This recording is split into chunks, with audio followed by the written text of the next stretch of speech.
મિત્રો ફ્રીજમાં લાઈટ થાય પણ ફ્રીજ ઠંડુ થતું નહીં અંદર, તો મિત્રો આ વિડીયો પૂરો જોજો. ઘેર બેઠા તમે રિપેર કરી શકો છો. મિત્રો આ વિડીયો ધ્યાનથી જોજો તો તમને સમજણ પડી જશે. મિત્રો તમારા ફ્રીજમાં લાઈટ આવી રહી છે પણ અને કમ્પ્રેસર ગરમ થાય છે અને ફ્રીજ કુલિંગ કરતું નથી, તો મતલબ બરફ જામતો નથી. તો મિત્રો તમારા ફ્રીજમાં શું પ્રોબ્લેમ છે તમે ઘેર બેઠા ચેક કરી શકો છો. ચાલો વિડીયોમાં જોઈએ. આપણે જાણીએ પહેલા બે પ્રોબ્લેમ હોઈ શકે. આપણે જાણીએ તો આ પ્રોબ્લેમ સિમ્પલ તરીકેથી જાણી શકીએ છીએ અને ઘેર રિપેર કરી શકીએ છીએ. મિત્રો સૌથી પહેલા ચેક કરવું કમ્પ્રેસર ગરમ છે કે ઠંડુ છે. ચેક કર્યા પછી ચાલુ છે કે બંધ એ પણ ચેક કરી લેવું. બરોબર છે ચેક કરવું. અને જો કમ્પ્રેસર ચાલી રહ્યું છે તો આ કન્ડિશનમાં બે પ્રોબ્લેમ હોઈ શકે. એક ગેસ પતી ગયો હોય અને બીજો પ્રોબ્લેમ ગેસ બ્લોક થઈ ગયો હોય. આ બે પ્રોબ્લેમ હોઈ શકે, મતલબ ગેસ ચોકિંગ થઈ જાય. મિત્રો ફિલ્ટર ચેક કરી જવું. ફિલ્ટર ઠંડુ હોય તો મિત્રો ગેસ ચોકિંગનો પ્રોબ્લેમ હોઈ શકે.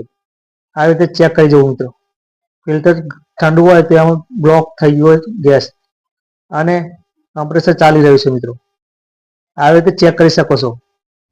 અને પાછળથી જાળી गरम थती। नमस्ते दोस्तों, मेरे नए ब्लॉग में आपका स्वागत है। आज मैं आपको एक बेहतरीन जगह दिखाऊंगा। ये सेटअप देखिए, ये बहुत ही कमाल है। मिलते हैं अगले ब्लॉग में। तो मित्रों एनो मतलब गैस चॉकिंग ની પ્રોબ્લેમ છે.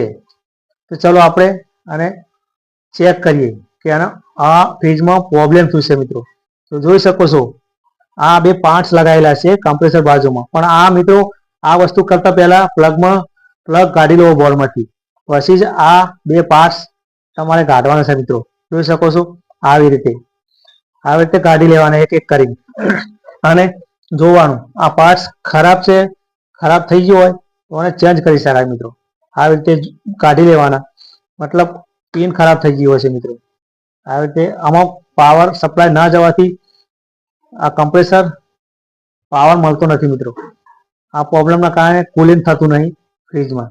તો આવી રીતે આપણે ચેક કરીશું. કેવી રીતે ચેક કરીશું ચાલો વિડીયોમાં જોઈએ. આ પાર્ટ્સ અને રિલે કહેવાય.